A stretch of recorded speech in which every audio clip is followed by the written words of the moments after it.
again, everybody. Take two. We are welcoming back a very good friend of ours that we knew before when we were just fledgling Been There, Got Outers. And her name is Dr. Barb Hewson. There she is. Let's try it again. Barb, don't do the request. Let me just do it. Okay. So Barb, see if you can. Yeah, that should work. Okay, so Barb, just accept and come in, and hopefully I'll see you. I think you're about to come in, maybe. Let's see if this works. So anyway, we've known her for a couple of years now. There! Oh, so when this works. So good to see you again. Surprise!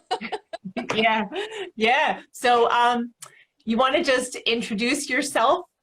I started saying that we've known you for a couple of years, but how about you introduce yourself and then we'll get right into these questions. And welcome back. So glad to see you.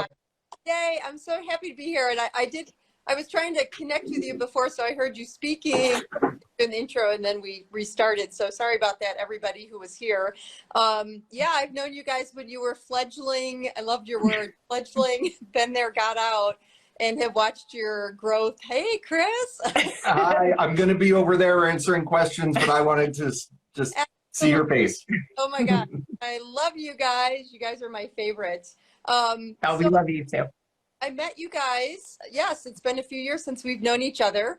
I am a family law mediator, and I come from the background of being a family and child therapist. So I'm a family therapy mediator versus an attorney mediator. So there's definitely a difference. So my background is that of, I worked with kids and families for 20 plus years in private practice.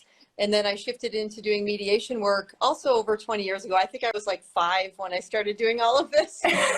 I wish. But anyway, 30 plus years in total, I've been working with kids and families. And so I've got the history of seeing children grow up and move into adults that just, darn it all, need some guidance and help because of what happened when they were children and parents were going through kind of a messy divorce or separation, or custody battle. Yeah, well, we always say that your background in child psychology and as a therapist has made you one of the best in the business.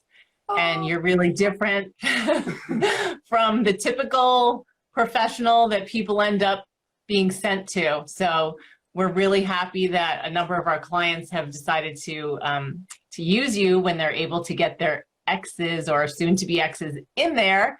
Yes. And we'll talk about that a little bit. All right. So, we always want to talk about mediation, and then a bunch of people say, but mediation doesn't work with high conflict people. And we're like, no, but there are things that you can do. So why don't you talk about how mediation can still be beneficial versus just heading right into the courtroom? Yes. So a lot of people, and I just was talking with some families about this the other day, and every state's paperwork is a little different, but I know I'm in the state of Colorado and we have a clause in the parenting plan right before the end that said the parties agree to use mediation before going back to court. And in all the years I've done this, I've had many discussions with judges that I know. They certainly want people to try to figure this out. Clearly, when we've got a toxic relationship situation, it can be challenging. And I think the trick really is realizing that, mediation, the way I look at it is we're trying to figure out where are you at now and how do we move you forward? Things have happened, things have been said, all sorts of things have already unfolded that have been unpleasant, stressful, frustrating, confusing, sad. I mean, there's a lot of emotions that have come up, but we cannot change those things. And the thing that's important to remember is you only can control your emotions, your thoughts in this process. So, the court system kind of looks at it as, did you come up with agreements or not? And I always tell people court is very black and white because they want orders and parenting plans and agreements and separating your things. That's black and white. Life is not black and white, it's gray. There's a lot of stuff in the middle that's kind of messy. It's that messy middle stuff. And so we've got to kind of address that. It's not, coming from a therapy background, I'm not acting as a therapist, which sometimes we dig into the old stuff. It's how do we create new patterns moving forward? For some people, it's the recognition that they just can't control the other person. And as much as we want to, we just cannot. And so the sooner that people, accept that and recognize that, the better. I always think of this great couple that I worked with years ago. He was a very angry guy, and we met several times in person. And there was one day he just got really mad and he stormed out of the room. And she looked at me and she said, "I just want him to work with me." And I looked at her and I said, "He does not want to work with you." Right. He just does not. And I said, the sooner that you accept that, then we can figure out a plan. Okay, you're single parenting here. It's more of a parallel parenting situation. He is not going to co-parent with you. And that's not to say he won't down the road, because we can't predict that. But in this moment right now, this person does not want to co-parent and does not want to work with you. And that's what we kind of see sometimes in these toxic relationships, is one person powering over the other, and they don't want to work with you. They want to control you. And so it's a matter of really figuring out, like, what say do I have in this? What power do I have? And, I always kind of describe it as, putting your super person cape on, whether you're male or female, your superwoman cape, or and you've heard me say this before, but it's really about deflecting that energy, because the more you spend time on that energy of this other person coming down on you, trying to control things and saying negative things and saying bad things to the kids, that energy, you're pulling that away from your own self-care, and you're taking care of the kids. So we've got to keep your little force shield up. And I know it's easier said than done, but it's learning how to do that, and learning, that's again, your own self-care piece. We spend so much energy and time trying to explain ourselves and defend ourselves, and this energy that comes at us from the negative, the person that's being toxic and negative, again, it drains us, right? How many of your people say, "I'm exhausted, I can't do this anymore, I'm ready to give up, I just cannot continue"? Every day. Every day. Overwhelmed is the word. Overwhelmed. That's right. Right. And so that happens because you've got this energy, this person that just won't let up. And so it's a matter of how do you work with that? And that's where make sure you have a good therapist, you've got support systems in place, all of these things that can really help you feel more confident and know that you've got this. You've got this. You know how to be a parent, you know how to be a mom or a dad. And again, it happens both directions. You know how to be a parent, you know how to love your children.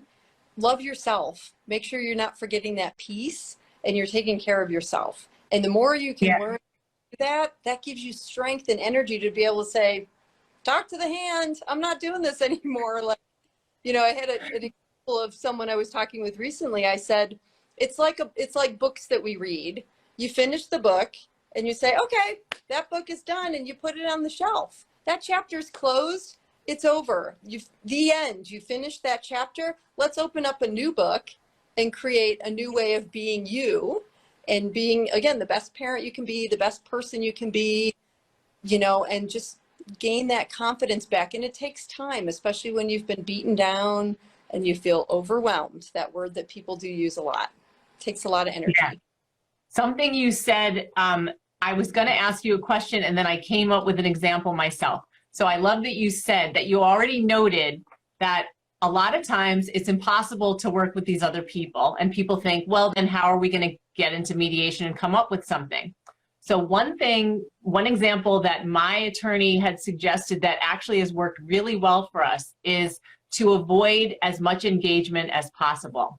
So one thing that we have in our agreement, which I don't think we ever would have gotten from a judge, that we came up with ourselves, that my wonderful divorce attorney did, was that in order to prevent as much engagement as possible, instead of going back and forth over all the receipts for the kids' extracurricular activities, we're going to come up with a set amount that's going to be paid per month. So there's no asking permission. Yeah. At the time, I was the primary physical custodial parent. It ended up that I was the sole parent for everything, but that really helped me, because there was none of this back and forth with, like, what do you think? I need the money back, like nothing. And my lawyer saw that coming and was so smart. And that's something I'm wondering if you do things like that, or how often you see something like that, where in the mediation or in the agreement, there's something that really limits engagement, because that's what our people and we need to move forward, is to stop the back and forth all the time, to cut the power off to some extent. Yes. Yeah, that's exactly right. It's all about that other person wants to engage you, right? They want to keep the conflict going because, again, that's a power over thing. And the more that that happens, again, you feel powerless. You feel like, oh my gosh, I'm worn out. I don't know how to stop this anymore. So, we have great tools nowadays like Talking Parents and our Family Wizard. I was just talking to a mom yesterday about that, and she said, I asked the court if we could use Talking Parents because I don't want to engage with this person. I don't want to interact with them. So even simple things like, now, of course, now a lot of people are on summer break, but doing school exchanges only, so the parents don't have to see each other, or make a plan of, you may not see every event that your child is in. So you go to the basketball games, I'm going to the gymnastics events, and don't plan on being at the same place at the same time. So putting those Smart. in place, and you can put those in writing and say, and those are the things I talk with couples about. Is like, okay, how are we going to just split this up so that you guys are not at the same place at the same time? Because the interaction that you guys have stresses the heck out of your kids. They fear you guys showing up in the same place at the same time. I've even had kids say like, oh my gosh, I hate it when, I'm with mom and dad shows up, or I'm with dad and mom shows up, because it's a nightmare. And then my friends see this interaction and we see, they see them fighting, and I just want to crawl under a rock. I mean, I don't want to see that. I don't want, my friends to know that it's that bad at home, or, in between my parents. So, and we don't think about that because we get so angry with the other adult that we just dive into this, conflict, and we don't always recognize how it impacts the kids. So yeah, that's, I'm sorry, go ahead. Yeah, I was going to say that's the gray area decision that the courts generally would not put in that kind of detail in an order, right? That's something you do in mediation or negotiation. Yes. That's right. And so in mediation, I mean, it's interesting because the court will look at, and this kind of goes back to your question a few minutes ago, did you get an agreement or not? And I always tell people it's not necessarily about the agreements. Sometimes it's about the discussions that need to happen, or, creating these specifics, these clear, bits of structure in your plan, like the school, issue, doing the school exchange or using some of the software. Having that stuff specific in there can be really helpful. So sometimes it's just having this dialogue. I can think of a great example of a kind of a family mediation I did recently with kids and parents, and it was like a whole thing together. And they didn't actually land on, they came so close to some agreements and didn't quite make it all the way. And the son actually said to me, he said, I know we didn't actually come up with agreements, but this was really helpful because we have not had these conversations at all together with anybody. And that's the power, I think, of mediation, is being able to have those discussions around, again, it's more how we move forward. We're not going to fix the past. We can't undo that. It's how can we be healthier moving forward, and especially if you have children, so that the kids are going to be okay. Because the last thing we want is for our kids to be at their soccer game and this whole thing breaks out between the two parents. How horrible is that for the kids? Right. So I was thinking, as you were talking about that family mediation, I don't think many mediators I know could handle something like that. Barb, I think that's a testament to you and your training and your background. So even if you're not practicing child psychology, having that really makes a difference. Yeah. And I'm thinking of the mediator I had. No way. It's never happened. Right. And I do mediate a little differently. I think we've talked about this before. I don't have attorneys in mediation. And the reason and that's not common, and a lot of times people do what's called shuttle mediation, where you're in one room with your attorney, the other party's in their room with their attorney. But what happens is that's we already have a conflict and a divide. And now you're just making that even more obvious, like just go in separate rooms because you guys just aren't mature enough to be able to get together and have this conversation. And so even when there's toxic relationship stuff, I mean, I think for me too, I can recognize personality disorders. I've worked with them for years in the psychiatric hospital. So for me, it's very easy and obvious that when I see the dynamic play out in the first few minutes, I can feel it, I can hear it, I can see it. And so it's around like really making sure that there's structure. And so I provide that structure to each party. And the one that's power over, I try to bring that power down. You know, like this dad in that one situation, he blasted out of the room. Okay, he couldn't handle me giving some structure to the setting. That's okay. But I continued to work with the mom in that situation. Even just my comment, like, he doesn't want to work with you. She was like, what? I didn't even think about that. So, you know, who says that? So I think, you know, with my family therapy background, I definitely look at things with a different eye. And to me, there's great value in these discussions. And again, trying to find this clear language that we can use and setting some structure and being very clear about that. And again, that's not always what we see when everybody's in separate rooms and we're just trying to get a parenting plan. Yesterday, I had a call from a mom. Their parenting plan is 11 years old and they're trying to use this parenting plan. And I thought, how is that even? Well, I know it's not, but they're like, it's not. And so it's, you know, the attorney put something in place when they're young, and then they just thought that was it. We have our parenting plan forever. And I was, well, parenting plans are moving. It's why? Because life happens. People move away, kids get older. You've got to constantly be looking at the parenting plan and what's working and what's not. And is it working with kids? If it's not working with the kids, then you need to change it right away. Because Yeah.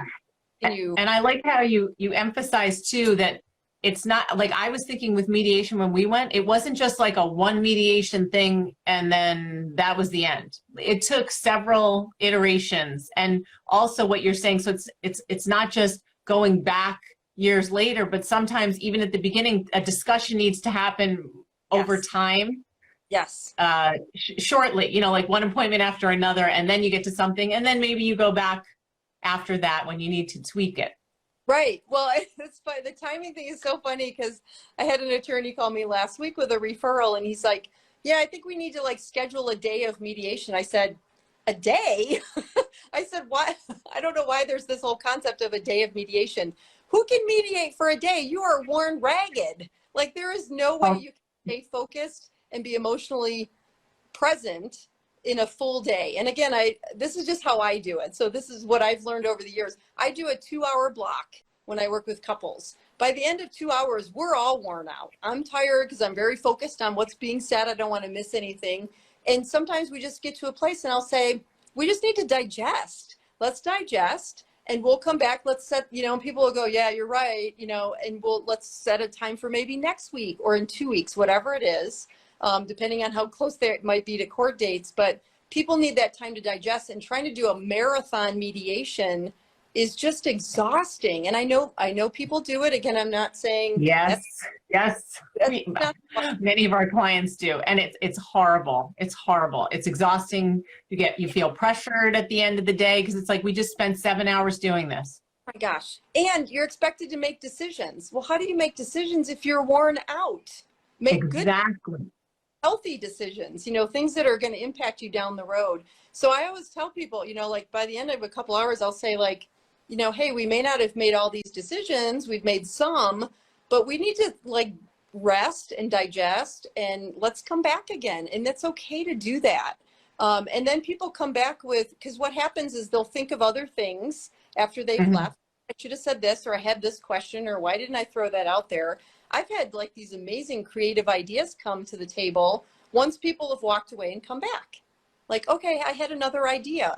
And you probably wouldn't have had that idea if I had you sit there for another hour because your brain was already tired. So that's part of just being in tune with your clients. And that's what I try to do is I assess the situation. I meet with people on Zoom. I can see their faces. I can see how they're reacting.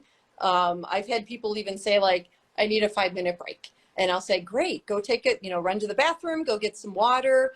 I'll be sitting here, and people just kind of need to step away, and that's okay. So just really being present with where they're at is so important, because these are important decisions and you don't want to rush them. You want to make sure that you're giving it time and thought. And again, just leaning into the emotions and feeling like what's triggering you right now, what's coming up, and be aware of that. Barb, this is so different from many of our clients' experiences. Like, we have to keep telling them, don't feel pressure, do not rush to make a decision, because a lot of times, sometimes, well, even their own attorney will say, let's just get this signed. Like, let's just finish this off. And we say, you need to pause. This is your life. This is your family. None of these other people really care. You're the one who has to live with it. So take your time. And you are the only one I've heard so far that said, yes, take your time. Well, so yeah, go ahead. and there's the pressure of the court date, right? So people come in and say, oh my gosh, we have to have an agreement. It has to be done by Friday, and it's Thursday. We got to get this done today before court tomorrow. There is nothing wrong, at least I know for where I am at, to ask the court for more time. If you go to the court and say, we've started mediation, we've started working on some agreements, but we need some more time, and maybe this does happen again, I don't know every situation everywhere in the world, but most courts will say, okay, great, continue mediating, because they want you guys to figure this out. So there's nothing wrong with going back to the court to say, hey, we just, we started this process and we want to continue. We just need a little bit more time. And again, people do feel pressured, and is it, hey, we got to get this wrapped up because we've got other stuff to do, or, you've got this court date tomorrow, so you've got to be ready. But again, these are big things. This is, figuring out parenting time for the children. That's the biggest one that I love, working with people on their parenting plans. This is important. Like, we want to get this right as much as we can right now, knowing it's still going to change, but let's get a plan in place for now. And to your point earlier, I meet with people regularly. I have some clients, we meet every 3 to 4 months, and that has kept them out of court. And one of the clients has an attorney who wants to just go back to court all the time. And I've worked with these guys now for a while. They have 3 children. And, we recently just had the discussion around the summer schedule. And so the parents were like, well, can you just talk to the kids? And I said, I'd be happy to talk to the kids. So I met with each of the kids on Zoom separately to hear what they wanted for summer plans. And then I made an agreement with the parents and said, okay, based on what the kids tell me, we're going to meet again in like a week. And you're going to listen to what I'm suggesting. Do you guys both agree to do that based on what the kids tell me? And they were like, that sounds fine. And so I met with all the kids, had great discussions with the kids. And then we just met last week, and I said, okay, here's what the kiddos want. And they were like, okay, we will do that if that's what they're requesting. And the kids are getting older now so that they've got that ability to do that. And so we just had a discussion around it, and they're like, yeah, that sounds like it would work. And, let's try that. And I said, remember, if at any time this doesn't feel right or it's not working, you let me know, or you guys talk about it and you change it. You don't have to stick with this all summer if it's not working. The kids are always the gauge of how things are going. And so they knew that. So we've got the whole summer plotted out, which summer flies by anyway. And then we're going to meet again in August before school starts. And then based on how summer went, like the oldest child, we may look at having more time with one parent than the other. And they were both realizing, like, I think she's kind of at that point. She's asking for this, and we're okay with that. So I'm hoping when I meet with them again in August, the summer schedule or the school year schedule may be a little bit different for the older one, and they're recognizing that, yes, this is okay, and we can do this. What you're saying is, like, it's so significant, because number one, one of our goals is to really empower our people, and a big part of that is feeling like their children's voices count too. And it's such a hard thing to get the children's voice heard in family court. But what you suggested not only avoids getting a custody evaluator to deal with some of these issues. So there's all that money and expense saved with a third party trying to figure out who knows what. But you've also managed to make it so that the voice of the individual children are heard by the person making decision and considered. And the other thing is that some things are different for different children. So in the same family, it's not like every visitation thing or parenting agreement has to cover every child, because as they get older and their schedules change, it can be different. But again, that's the kind of thing that would never be accomplished in court, right? Yeah. And it's very individual. That, again, that's how I look at it. You know, how mature are the children? Can they handle being away from one parent versus the other? There's so many variables. So, you know, and I always go in there and I tell the parents, when I start a mediation, I'll say, I don't know your children, but I am here for your children. I want your children to grow into happy, healthy adults. And what we talk about today and how we deal with where everybody is now sets the stage for that down the road. And so this is really important. And so, yes, as kids get older, they start to verbalize, like, I don't want to go to mom's house anymore. I want to be with dad. Like in this particular family, the oldest wants to spend more time with her dad. And she even told me, like, I hadn't even met her before, but when we did this Zoom, boy, she just completely opened up and said, this is how I feel when I'm at dad's. I want to be at dad's more. Like, she just really felt more comfortable over there. She and mom just were butting heads a little bit. And she's old enough now to make that decision. And the parents were recognizing that, okay, yep, you're right. She's getting older and this is okay. So to really, you know, and again, it's very individual. And what I go for with mediation, if we're making agreements, I want durable agreements. And a durable agreement is going to be there for a while, maybe for the long haul, depending on the ages of the kids. Versus a parenting plan that's, you know, okay, the kids are 8 and 12, and here's what the schedule is for an 8 and a 12-year-old. That's what I see. So there's a lot of times where I'll have people come to mediation after they've already got their parenting plan in place, attorneys set it up, and they're like, this plan is just not working. And so I'll start asking questions, and they'll say, oh, we never even talked about that. Or I hadn't even thought all the time. We get all the time. All the time. I wanted to also note that, you know, one of the things we do is this series with an attorney in Canada named David Morneau called The Client as Consumer, again, with how to empower people.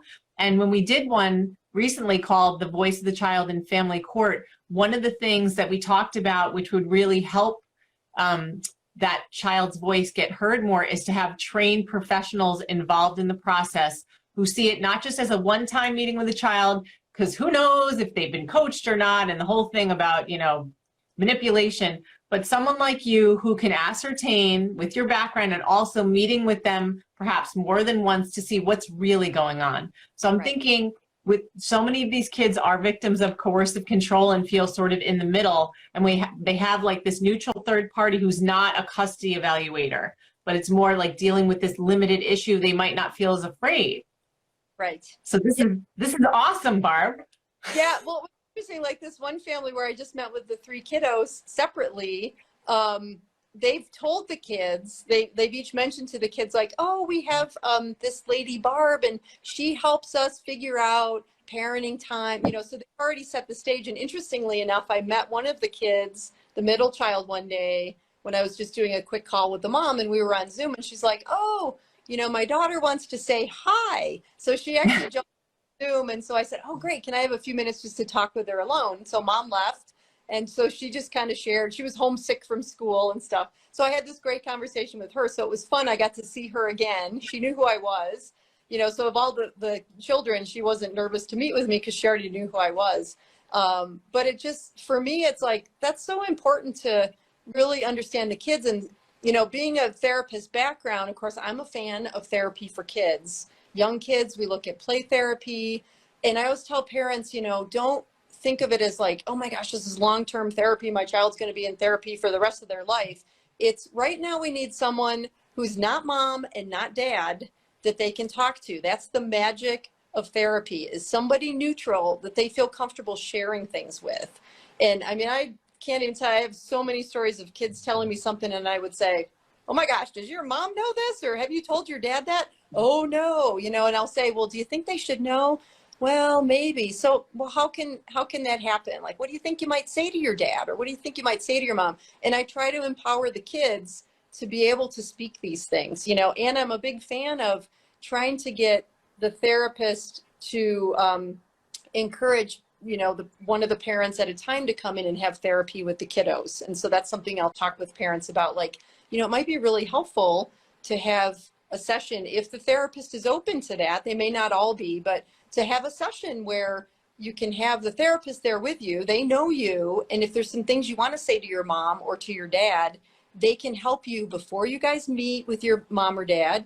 And then the therapist is there to kind of be your guide and support you when you tell your parent what you want to tell them. And so just having them be able to say that. And again, then you've got somebody also observing and seeing that interaction of the child with the parent. But I think it's just really important to empower kids, especially as they get older, to be able to say what they really need and what they really feel. And that helps these kids also get through these situations, because a lot of this is done to them. Parents make a decision to go separate ways. The kids didn't make that decision. Who goes back and forth? The kids go back and forth, you know, 99% of the time. So the kids are the one like, oh, I left my math homework over at mom's house, darn it. Or I forgot my lunch over here. I don't have my raincoat, it's over at the other parent's house. Where's my violin? Oh, that's back at mom's. You know, so these kids are all of a sudden thrust into this situation where they have to adjust to typically 2 different places to live, these back and forth schedules, not seeing the other parent for extended periods of time. It's pretty stressful. It's pretty stressful. Imagine you were the one that's all of a sudden having to pack all your stuff up for the week in a little backpack and go over to your other parent's house. And I know there's a lot of adults that come from divorced families, so you did have to do that. So it's really important to just really, that's why I'm so kid focused. It's so important. Like, you have to know what's going on with your children, and your behavior as an adult in this situation is impacting that.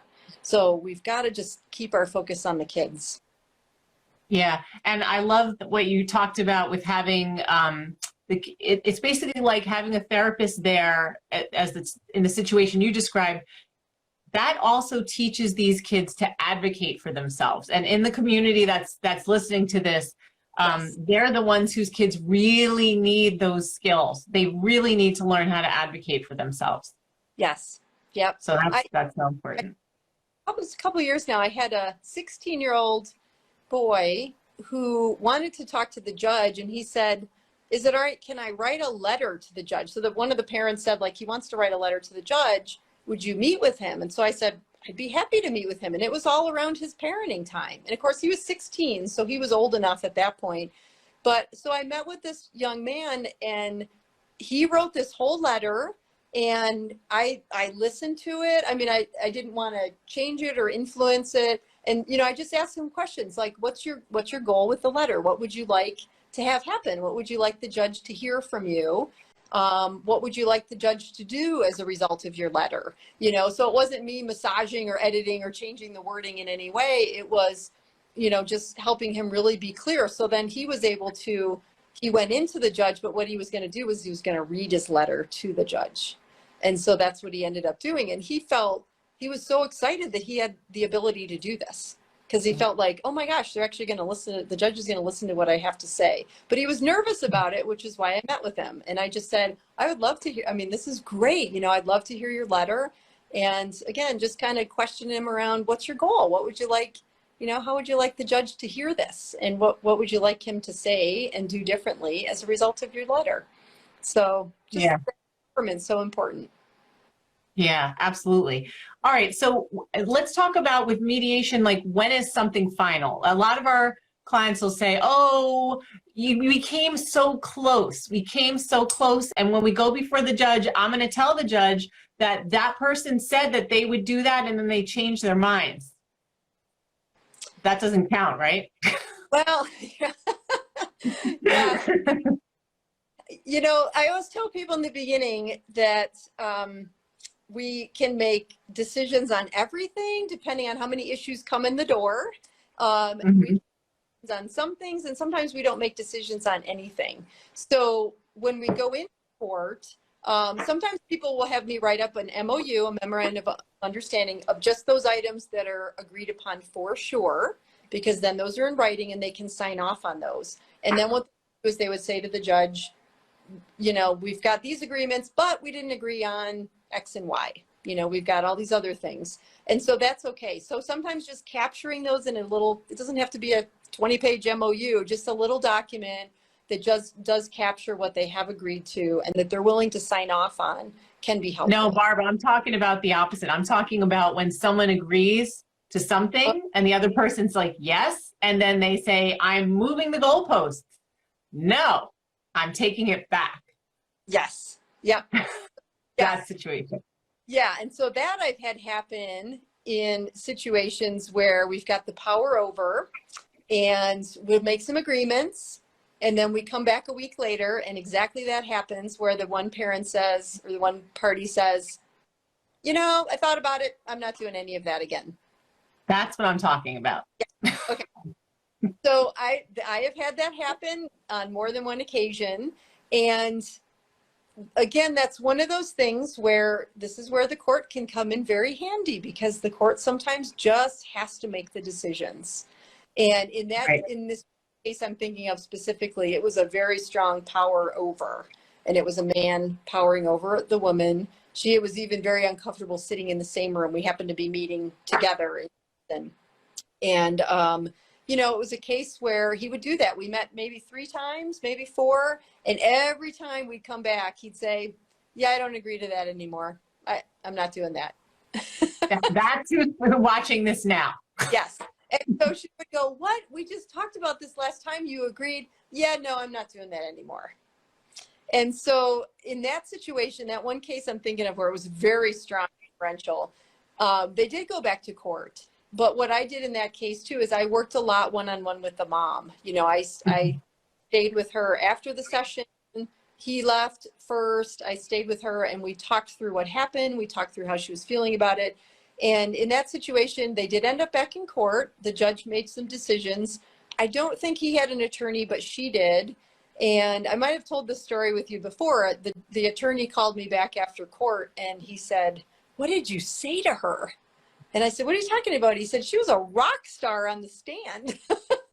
So so I worked with her around really just being able to express what she needed and what was really important. And then it was, again, it's like, it's up to the judge, you know, because he's going to keep doing this. And so you are in a situation where you probably do need the judge to make the decision. And then you've got an order and here's what the plan needs to follow, because he's just not going to agree with anything that you put out there as an idea. You know, if you propose Right. Yeah. Okay. So I'm also thinking before mediation, this is a big thing. People say, well, what do I do? What should I do to prepare? Now we have our own things that we do with our clients, but what do you tell people if they're like, well, what do I need to have ready? And what should I do to get ready for a session? For a session? So what I do, I'm a big believer in, you know, people have to have some skin in the game. Again, this just happened to me this week as well, where the dad found a mediator. They live in a different city. I don't know who the mediator was, but the mom said, I am not using this mediator. He already said he couldn't find our emails and it was weird. And he just didn't seem like the right fit. So she went on the state judicial website and found me. And she said, I just love your background. Like your background really spoke to me. They have a 3-year-old. And so she said, I want to use you. So I said, okay, that'd be great. So I said, here's the thing. And she goes, well, do you call him? And I said, no. I said, he needs to call me. I said, you have to have some skin in the game. He needs to reach out to me. I want to, you know, I've already spoken with you and what your desires are. I need to speak with him before the session. I want to hear from everybody. I want to hear the language that people use on the phone, because that helps me kind of predict in a way what might happen in a session based on what people say. I can sometimes hear very different stories, which is, I bet. So I'll just, as far as like preparing, it's, you know, if we're doing parenting plan, send me whatever documents you feel I should have. Like, is there a parenting plan in place in the situation there is? Send me the parenting plan that you're working on. She wants some more clear language in the parenting plan. So I said, I need to see what's in place, and then I'll be able to see like what's missing, what's not specific, and we'll work on that. If there's financials and stuff, obviously people send me like loads of those documents. I've had people send me these, I don't know how many page long spreadsheets of all these things that they have to divide. So as much as you think is relevant, send to me. And then if I look it over and feel like, you know, hey, is there this document, or is there one of these? I'll ask for that information, and I'll do some prep before a session so I know what they're talking about. I'll definitely read through parenting plans to see how things are worded. And after talking to both folks, I'll know where the gaps are. You know, I'll be able to figure out like what's missing, and just based on what they're saying that they need. So prepping is just that. And I feel like the other thing for people to think about is just realize you may not get exactly every single thing that you want going into mediation. I always tell people, let's get as close as we can to what you'd each like. And it may not be exact, but it's in a place where you can live with the decisions that are made. And sometimes that's hard, right? Because we dig in our heels and we go like, I'm going to get this, and this is what I want. And sometimes we may not get there. So it's like, what can you live with? You know, what will settle okay with you that you can, you know, move forward in a way you're like, okay, this isn't exactly what I wanted, but I can work with this. I can deal with this. So just going in there, you know, sometimes we have these really high expectations, kind of be in the middle, you know, just be willing to realize like this is about negotiating and finding some middle ground and finding a place where you can land where the kids are, again, healthy and safe, and the kids are getting their needs met. And remember, it's not about you guys, it's about the children. So we've got to just find that place that works for everybody. So yeah, that sounds kind of like what we do. Now, what about mediation versus informal negotiation privately, where the parties don't have a mediator and they're just doing back and forth messages? What do you think about that? Is there a benefit to having a third party involved? Yeah, well, I always tell people there's 3 levels. One, I say do as much as you can on your own. And mediation comes in at the next level. So that's, I say if you get stuck on a few things, that's where it's helpful to have another set of eyes. And that's what I can do. I come in and say like, here's what I'm seeing, or here's what I'm hearing. And then the 3rd level is you go to court. And honestly, I mean, I just don't know anybody that just jumps for joy and is so excited to run to court. I just don't see people. Oh, we do. Yeah. We do. We know people who are like, I want to tell the judge my story. I want validation. We're just like, yeah, because even just walking into the court, what happens? Your heart rate goes up, your breathing changes. It's so stressful, right? And being in front of the judge is very stressful. So mediation is nice because, you know, if you can't figure everything out, in mediation, you are still making the decisions. You still have all the power. And I make that very clear with people, like, you can do this. You're the parents, or you're the parties in this case. You know your lives better than I do and better than the judge does. So make the decisions now that feel like they're going to work, that are acceptable to each of you guys. And then when you walk into court, you know what you've already decided. And it releases that tension of like, oh my gosh, I don't know what I'm going to get. I don't know what's going to happen. I don't know, is he going to get all the parenting time? Am I going to get all the parenting time? And you honestly, you have no way of knowing that. And again, the attorneys will say, well, you're going to get this and you're going to have that. And, you know, and they tell their clients that, you know, they've got experience in court, so they've seen how this plays out. But I always tell people, I have no clue what this judge is going to do. Nobody does. And I've seen judges do different what I thought they were going to do on cases as well. And I go, okay, well, that's not what I thought the judge was going to do. So, but when you're mediating, you've got the power still. You have that decision-making ability. Use it, take it, make a plan. It's your life. You know, you've got this. You know how to do this. And again, there's cases like that one I just shared where they just couldn't do it because every day he came back, I don't agree. I'm not going to do that. Okay, well, then you are going to just have to wait for the, you know, breathe and wait for the judge to make the decision. Yeah. Now, Barb, in the past, you talked about how you can sometimes help avoid litigation. We talked a little bit about it, but you have like some kind of authority versus just a regular agreement. Like, I think I remember you saying that when somebody comes back to you to tweak a parenting agreement, you can draw it up where it's ready for signature. Can you talk about that again? Yeah, exactly. So again, that's the memorandum of understanding, which becomes part of your file. That's part of a document. And, you know, the judges are usually very accepting of those, again, because the parties have agreed on something, and a mediator hopefully helps them find something that's makes sense. Now, if someone's going to live in the mansion and the other party's living in the car, I'm certainly not going to say that's a good idea. And if you try to go to court with that, the judge will probably kick that out. So, you know, it has to be reasonable. It has to be acceptable. It's got to be workable.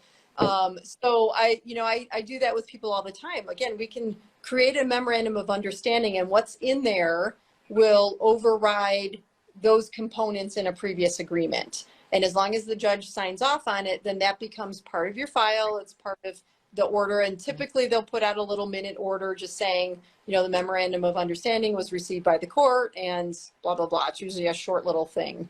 And some people do want to file those just to make sure if there is a lot of tension, they're better off filing that. But I have a lot of parties that don't need me to, you know, and I don't file things, I let them file, but they don't feel like they have to just keep filing stuff with the court. They feel like, okay, we're learning and we're able to do this. Like the parents with the 3 kids, we haven't been filing 3-month parenting plans because they don't, you know, they've made the decision like, no, we don't feel like we need to file this. We've got you, and we keep coming back to you, and we keep having these discussions. And we've been meeting together now 1.5 years, and they're doing great. Like, they have made great progress. The schedule has been changing and ebbing and flowing as the kids are getting older. And for them, it's worked, and it's kept them out of court for the last 1.5 years. So Yeah. that's good. And we also try to do everything to keep our people out of court. Just the expense and the time and the energy. We call it like being in the muck. All right, we just got a question. I don't usually have time to read through these, but I caught this one. Okay, and I think you answered it a little bit, but let's see if there's more. Can we address the context of highly controlling parties and what mediation looks like in those instances? What can we control if the other party is uncooperative and when they're not agreeing? Is court really the only answer for that?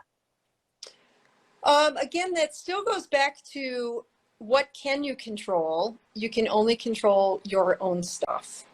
And again, that's really hard. I always use, I don't know if I talked about this before, but I use the example of Fruit Loops. I don't know why. No.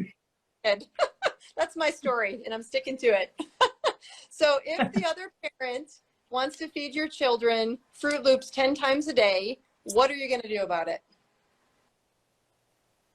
What are you going to do about it? So depending on your relationship with the other parent, if you say, you know, I don't think that's the healthiest of options, you know, can you throw a little broccoli or, you know, some vegetables in there once in a while? And the other parent might say, you know, you're right, I hadn't really thought about that. That's a great idea. Or you might get the, how dare you tell me what the kids on my time? Does that sound familiar? That's who's watching this now. Yes. So in those situations, what can you control? You can control how you feed your kids when you have your kids. So you may not like or love the fact that all they eat is Fruit Loops when they're at the other house, but what you can do is feed them what you feel is important. You know, like lean into your values, you know, family time, doing things together, going to bed at a decent hour, especially if you've got a parent that you're not able to co-parent with. You do things how you see best for your kids when you have them. That is so important. And again, it just can get your feathers all ruffled, right? When you're thinking about like, oh my God, I send the kids over there and they're living on sugar and dye and all this other stuff. Mm-hmm.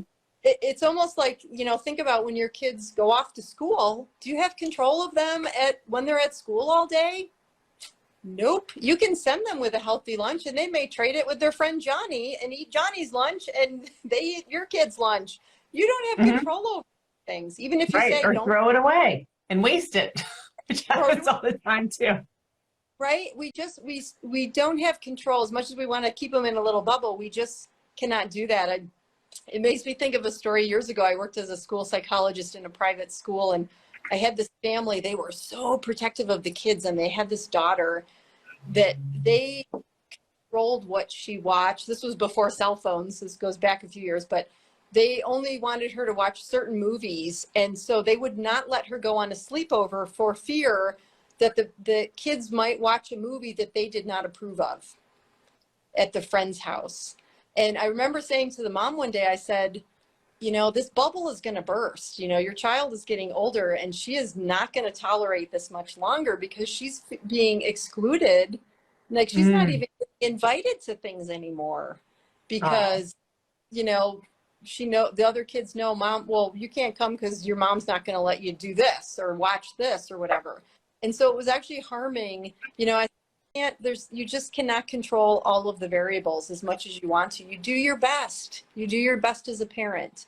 And so you can control what you feed the kids, when the kids go to bed. You have control over so many things. So, feel good about those things that you can oversee when you've got the kids in your house. That's so important.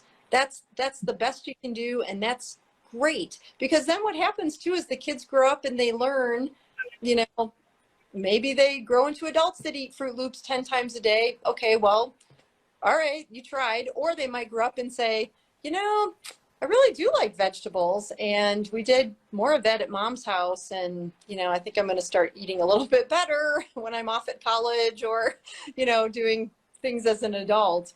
And so you instill your good values on your kids, and, the rest, they've got to just internalize some of that. So it's a tough one. I love your Fruit Loop story. I love that. That's a great example.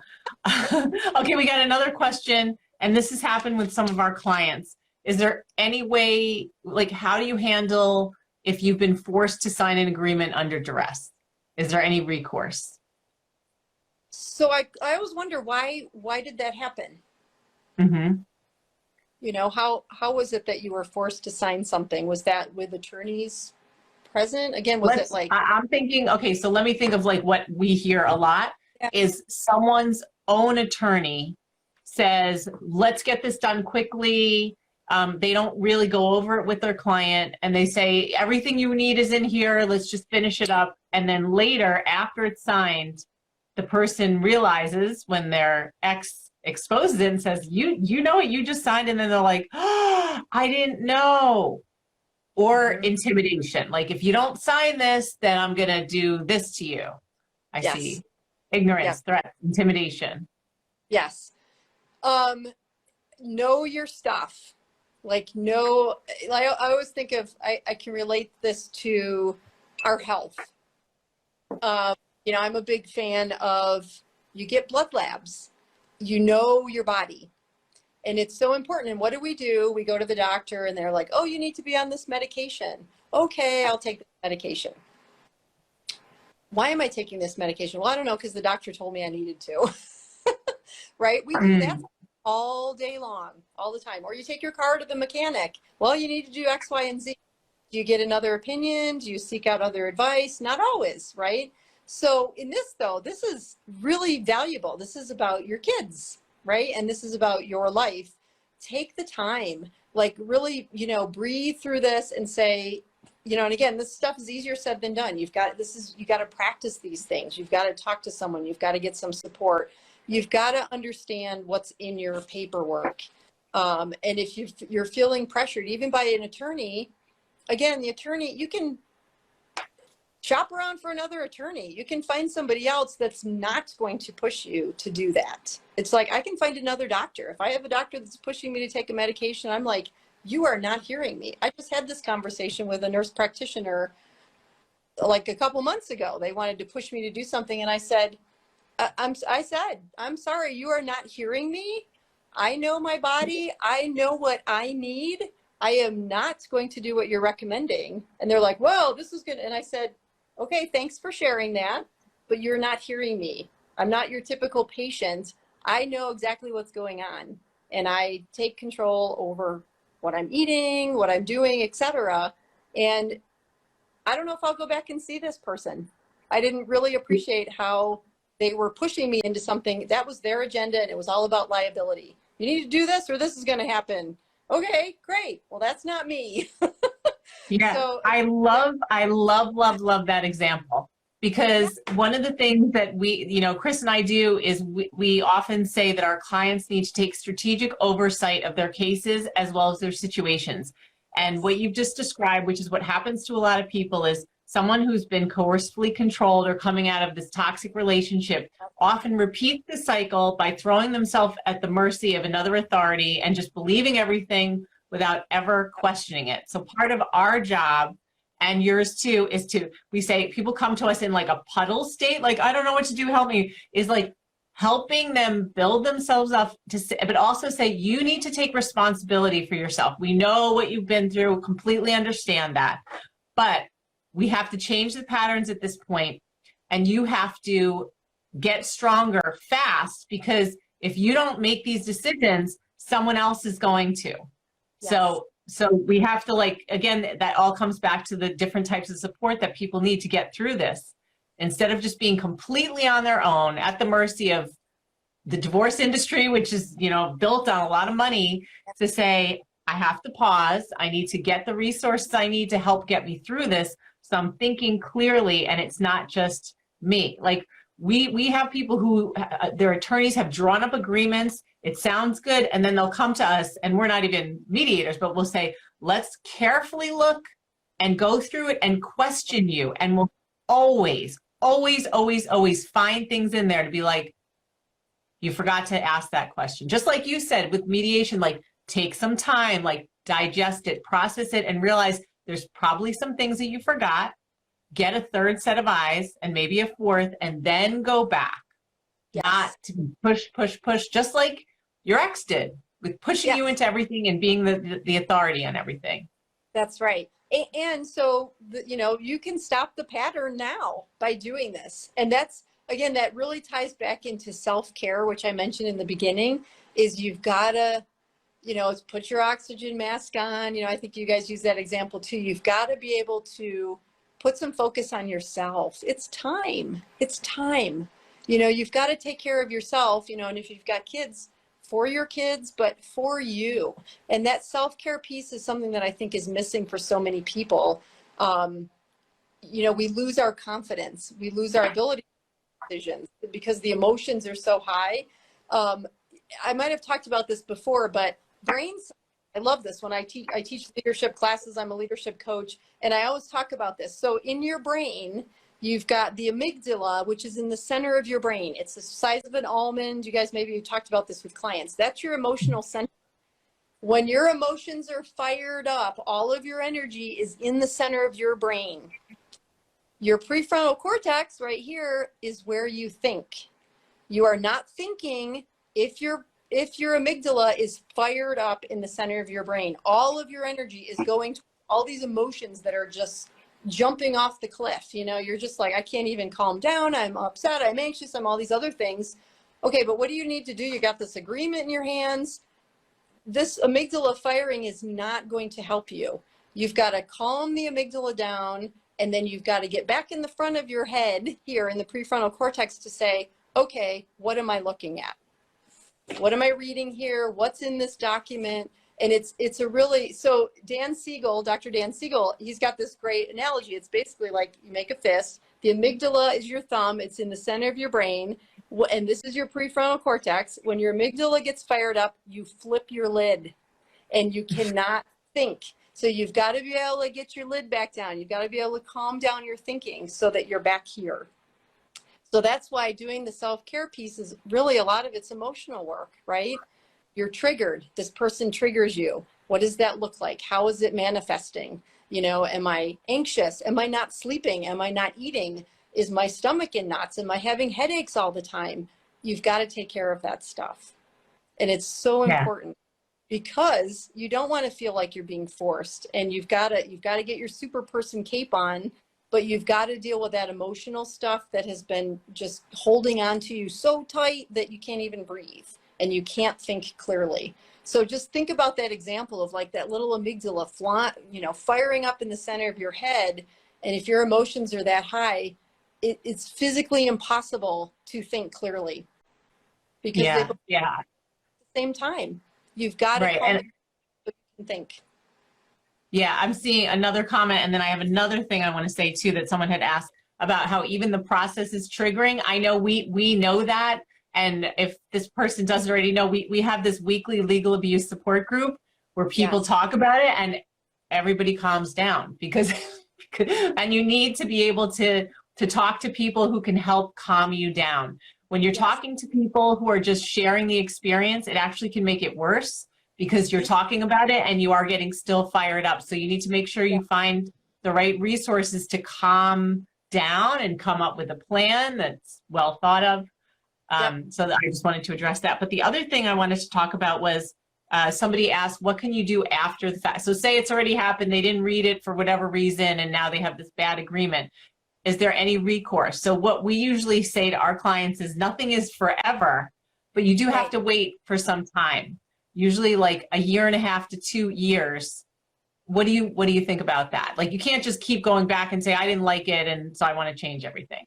Yeah, and again, that might be different state by state or district by district, right? As far as like what a time frame is. You know, that's important to be able to address. And again, I don't know if the courts where, you know, where everybody lives would allow another motion to modify, you know, to be able to file something to say like, this did not, you know, because again, the judge will say, but you signed it, you know, you signed this thing last week. So you just signed it.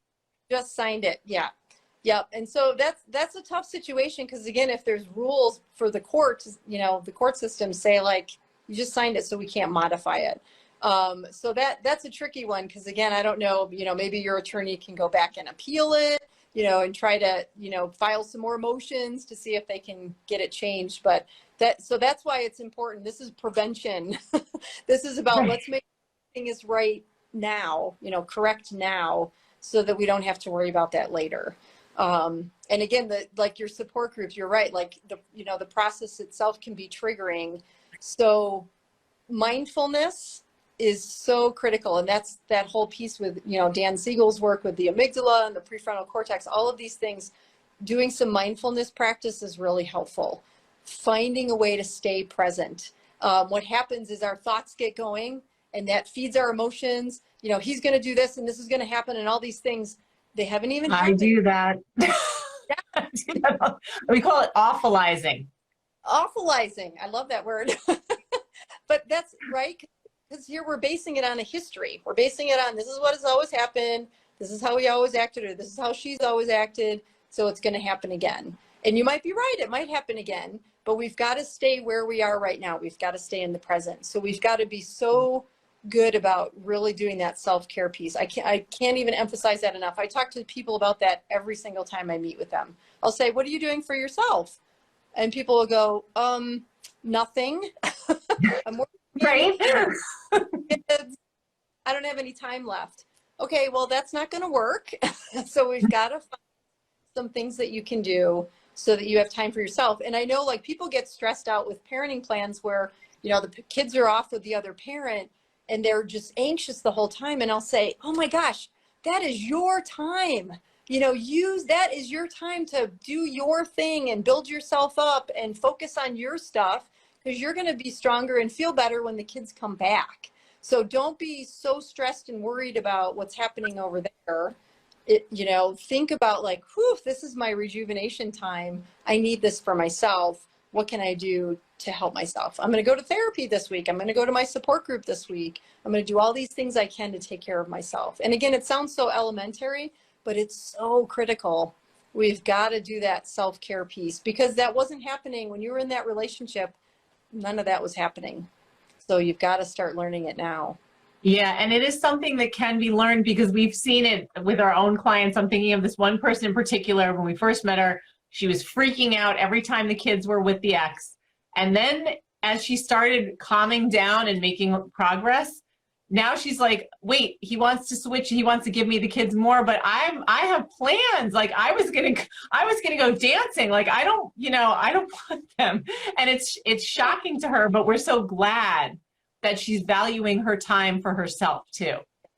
Yes. And that's important. It's just like, even with, like you're saying, getting forced to agree on something, breathing, you know, even 3 deep breaths can help change the rhythm in your body. So when you're handed that piece of paper, to be able to go, okay, let me just take 3 deep breaths. Like, I just need to think about this. You know what? I am not ready to sign this right now. I need to think about this. I need to read this thoroughly. And we get, again, it's like the position of authority, right? Your attorney or your doctor or whoever, to be able to say like, well, I don't know. They're telling me I need to do this, so I need to do it. No, there's no rules around that. You know, even if there's court tomorrow, don't feel panicked by a court date looming. Again, you can say, you know what? I need more time. I do not want to feel forced into this. And I'm not going to be forced into this, so I need time. I'm sorry, I am not going to sign this because I need some time. Yeah, we just had this conversation yesterday with a client going into mediation today. And of course, you know, she's freaking out. And we just said, you don't have to do anything tomorrow except pay attention and learn. And think of this as an educational experience. Think about watching the body language. Think about leverage. Like, think about gathering information. There's nothing you have to do. You don't have to agree to anything. If you go in thinking, I don't have to finish with something signed, you're going to relax. And you could see her just hearing that on the Zoom meeting. You could see her breathe, like her shoulders dropped. Yeah. Yep. Because again, we get so focused on these court dates and the deadlines, and you know, that's why everyone gets panicked. And I don't know how many times I've said to people, you know, we're not ready for court. So, you know, just ask the judge for more time if they have an attorney or not. And if not, then usually you can file. I mean, we have a form here in our state that says motion for blank, and you can write whatever you want on that form. So I can imagine some of the things that come in there. I'd like just say motion for extended mediation time. We started the process, more time. We would like to continue mediating to work through this. And that's, you know, again, I'm just in one state, the rules are different. So you have to kind of know what's, you know, okay to do in your jurisdiction, in your courts or whatever. But yeah, you got to make sure you're getting what you need. It's so important, and taking care of yourself. It's so key. And again, the energy, I said this in the beginning, right? It's learning how to deflect that energy. You close that book, you know, that book is done. I read that one, didn't really care for the ending. I'm just gonna put that on the shelf, and I'm not pulling that book off the shelf ever again. I'm donating that book. I'm working something with that book, but that's done. Let me just open a new book over here. And this new book is all about me, but me in a good way. It's taking care of me and finding who I am now. And you know, who am I as a man or a woman, as a father, as a mother, and really taking that time to do that. And you know what? You deserve that, and you can do that, and it's okay. Like you said, sometimes people just need to hear that. It's okay. It's your life. And that's why in mediation, when I see people are starting to get to that place where it's getting a little mucky, I'll just say, you know what? I think we need to stop. Let's take a break, or let's see if, you know, let's come back next week or in a few days. You know, I think everybody just needs some time to think about what we talked about, or what decisions or what proposals were put out on the table. Let's everybody just go think, digest, sleep on it, you know, talk it out, and then we'll come back again. And I'm always amazed, you know, I always think the best, like, you guys can do this. I'm amazed though what comes back to the table sometimes when people do that. So Barb, as always, this has been so comforting and inspiring. And why don't you tell people how to find you? Yeah, you bet. So my website is courtparentclass.com. And so I have a couple little short courses on there. I do required mandatory parenting classes for the state of Colorado. So I have people all around the state that take that course. It's online. And I have coaching. So I do parent coaching. So I work with parents after they have agreements. And a lot of it's around communication. We talk about how to communicate a little bit more effectively. And then of course, mediation services. And here's the other thing to know too, is that if the other party doesn't want to mediate, it's okay to still meet with someone like myself. Really? Again, yeah. And it's around, again, and just really encouraging them, building them up.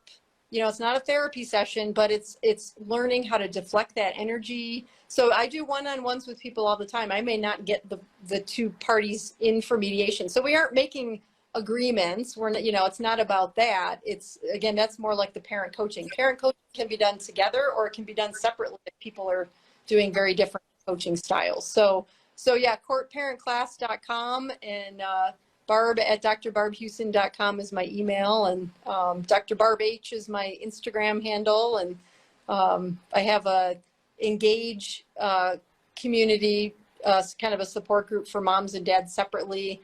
I'm currently not doing that right now, but I'm going to probably start new ones in the fall. But I have a YouTube channel where I've done all sorts of parenting videos there as well. So. Excellent. Well, thank you so much, Barb. It was so good to see you again. You too. Thank you for And I'm sure we'll do it again. Thanks for doing what you guys are doing. I appreciate having you guys as a resource. Oh, same. All right. We'll talk to you soon. Okay. Take care. Okay, bye. Bye.